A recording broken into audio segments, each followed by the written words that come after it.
you have to do a read aloud activity. So I thought I'd make a video as an example, as a model of what that might look like for you. For those of you who have never done a read aloud activity, it's another one of those things that sounds really complicated, but it's pretty simple. You are just going to say out loud what happens in your mind as you read a complex text. So I'll show you what that looks like. And then after this, what I like you to do is follow the instructions on the Canvas page and find a partner to do this with. So any read aloud activity is best done with a difficult text, a complex text. And even though we're all familiar with it, if you hadn't already known the Gettysburg Address, it might be a really tough thing to read. It uses old school language. It's kind of hard to follow along with. So I'm going to do mine with an example being the Gettysburg Address. So the following is me doing a read aloud activity with this text. So this is what you're going to do. 7 years ago. Okay, I don't really know what a score is, but it's 7 years ago. It sounds like it was a long time ago, or at least sometime in the past. Our fathers brought forth on this continent. So our fathers, he probably really isn't talking about his actual father. This probably means the people that came before him brought forth in this continent. So America, a new nation, probably the United States, conceived in liberty.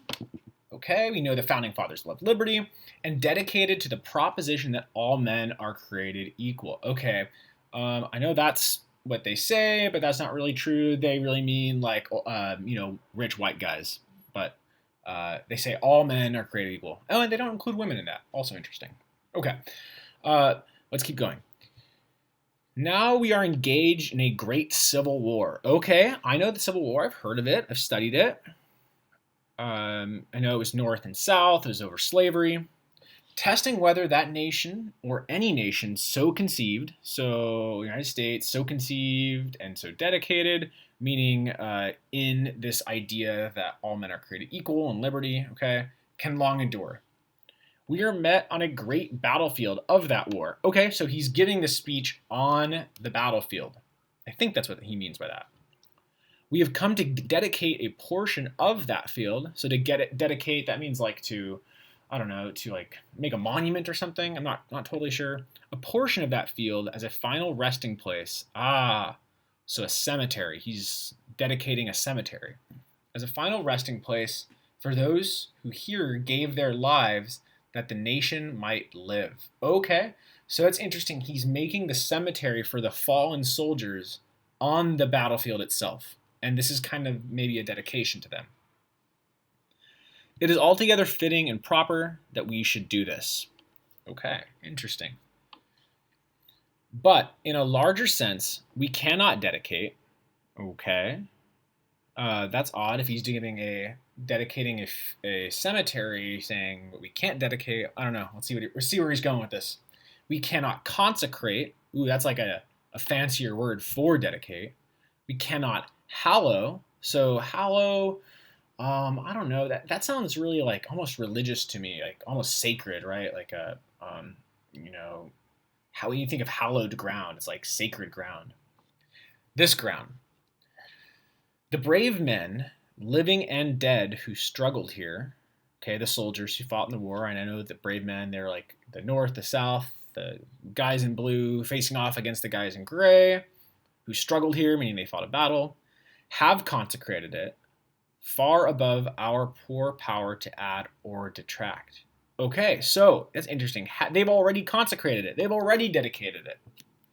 Okay. The world will little note, which is interesting. The world will little note. That's interesting because we're reading the speech like 150 years later. Nor long remember. Yeah, so same thing. What we say here. That's super interesting. It's ironic because we're reading it in 2020. But it can never forget what they did here. Okay, so their actions speak for themselves kind of thing.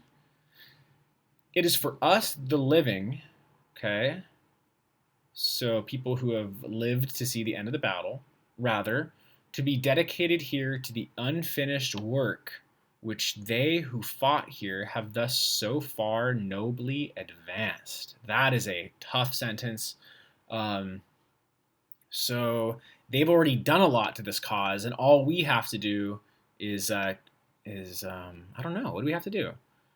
It is rather for us to be here dedicated to the great task remaining before us. Okay, so there's something we have to do. We. So he's talking to people who are alive after the battle. There's something we have to do, something remaining before us. That from these honored dead we take, so the people who died in the battlefield, we take increased devotion to that cause for which they gave the last full measure of devotion.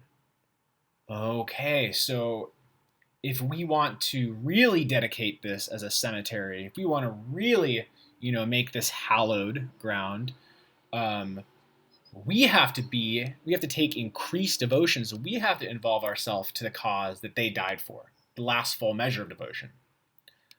Now we here highly resolve, that sounds so formal, that these dead shall not have died in vain.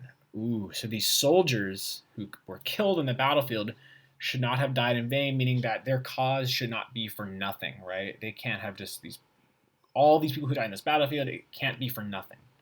That this nation, under God, okay, again with religious stuff, I guess it's appropriate because it's a cemetery, shall have a new birth of freedom,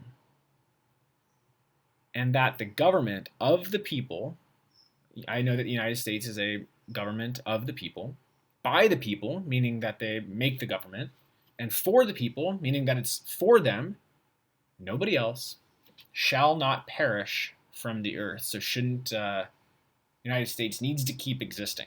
So I think what he's getting at from all this is that he's consecrating this ground, he's making a cemetery for all these soldiers who died, but if we really wanted to consecrate it, if we really wanted to dedicate it to these soldiers, what we have to do is further the cause of the war, which I guess is to preserve that nation, the government of the people, by the people, for the people. So to keep what makes America America is how we're going to really honor these dead.